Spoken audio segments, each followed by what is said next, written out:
جب حضرت عثمان غنی امیر المومنین بنے تو ایک صحابی رسول صلی اللہ علیہ وآلہ وسلم مسلسل ان سے درخواست کر رہے تھے کہ مسلمانوں کو ایک بہت بڑا خطرہ درپیش ہے اور اس سے نمٹنے کے لیے انہیں بحری فوج تیار کرنے کی اجازت دی جائے۔ وہ یہ دلیل پیش کر رہے تھے کہ بحر روم میں رومی حکومت کا ایک بہت بڑا فوجی مرکز ہے جو کہ شام کے ساحل کے قریب ہونے کے باعث شام کے مسلمانوں کے لیے بہت قریبی خطرہ ہے اور اسے فتح کیے بغیر شام و مصر کی حفاظت ممکن نہیں ہے۔ بالآخر ان کے مسلسل اصرار پر انہیں یہ اجازت مل گئی اور انہوں نے اسلامی تاریخ کا پہلا بحری بیڑا تیار کرنا شروع کر دیا۔ آپ دیکھ رہے ہیں تاثیر آن لائن، جس کے ساتھ میں ہوں یاسر رشید چودھری۔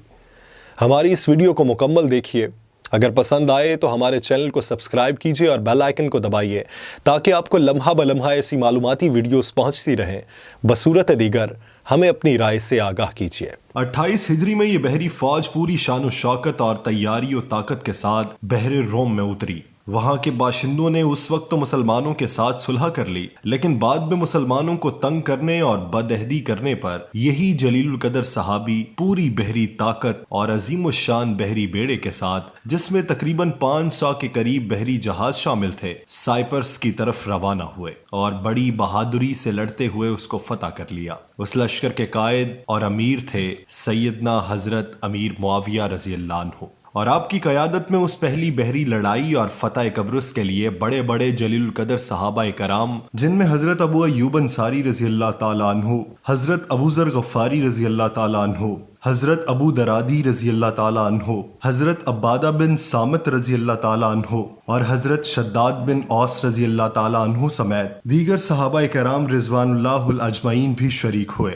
حضور اقدس صلی اللہ علیہ وآلہ وسلم نے سیدہ ام حرام رضی اللہ تعالیٰ عنہا والی حدیث میں 2 اسلامی لشکروں کے بارے میں مغفرت اور جنت کی بشارت و خوشخبری فرمائی تھی۔ ان میں سے ایک وہ لشکر جو سب سے پہلے اسلامی بحری جنگ لڑے گا اور دوسرا وہ لشکر جو کیسر کے شہر قسطنطنیہ میں جنگ کرے گا۔ اس حدیث کی روشنی میں حضرت معاویہ رضی اللہ تعالیٰ عنہ کی خوشبختی میں کوئی شک اور شبہ باقی نہیں رہتا۔ آپ کا نام معاویہ بن صخر ابی سفیان بن حرب بن امیہ بن عبد الشمس بن عبد المناف ہے۔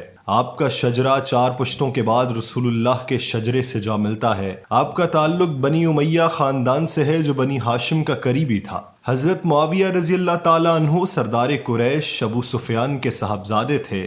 آپ رضی اللہ تعالیٰ عنہ کا شمار قریش کے ان 17 افراد میں ہوتا تھا جو لکھنا پڑھنا جانتے تھے۔ حضرت معاویہ رضی اللہ تعالیٰ عنہ نے اپنے قبول اسلام کا اعلان فتح مکہ 8 ہجری کے موقع پر فرمایا، لیکن اس سے بہت عرصہ پہلے آپ رضی اللہ تعالیٰ عنہ کے دل میں اسلام داخل ہو چکا تھا، جس کا ایک اہم اور واضح ثبوت یہ ہے کہ آپ رضی اللہ تعالیٰ عنہ نے جنگ بدر، جنگ احد، جنگ خندق اور صلح حدیبیہ میں حصہ نہیں لیا، حالانکہ آپ رضی اللہ تعالیٰ عنہ جوان اور فنون حرب و ضرب کے ماہر تھے۔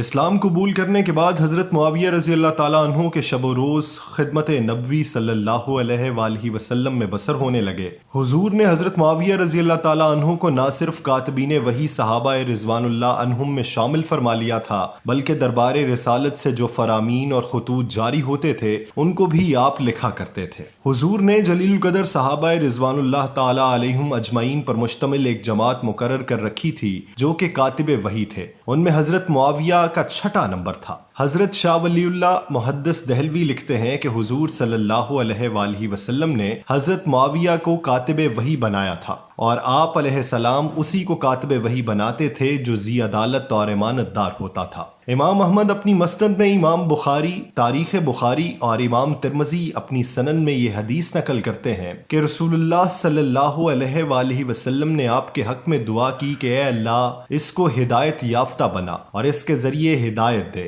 امام نسائی نے اپنی سنن اور ابن خزیمہ نے اپنی صحیح اور امام احمد نے اپنی مسند میں یہ حدیث نقل کی ہے۔ رسول اللہ صلی اللہ علیہ وآلہ وسلم نے فرمایا کہ اے اللہ معاویہ کو حساب و کتاب کا علم دے اور اسے عذاب سے بچا لے۔ ابن کثیر نے بہقی سے نقل کیا ہے کہ رسول اللہ نے حضرت معاویہ سے کہا کہ عنقریب اللہ تمہیں میری امت پر حاکم بنائے گا، ان کی اچھی بات قبول کرنا اور بری بات سے درگزر کرنا۔ رسول اللہ کے ساتھ آپ غزوہ حنین، طائف اور تبوک میں شریک رہے۔ حضرت ابوبکر کے دور خلافت میں شام کی طرف جو لشکر بھیجے گئے آپ اس کے ہر اول دستے میں شامل تھے۔ حضرت عمر کے دور میں خلافت میں گورنر شام کی حیثیت سے آپ نے روم کی سرحدوں پر جہاد جاری رکھا اور متعدد شہر فتح کیے۔ حضرت عثمان کے دور خلافت میں آپ نے اموریہ تک اسلام کا پرچم لہرایا۔ آپ کا ایک اہم جہادی کارنامہ قبرص کی فتح بھی ہے۔ آپ کو ابو عبد الرحمن اور خال المومنین بھی کہا جاتا ہے کیونکہ آپ کی بہن سیدہ ام حبیبہ رسول اللہ صلی اللہ علیہ وآلہ وسلم کی ازواج میں شامل تھیں۔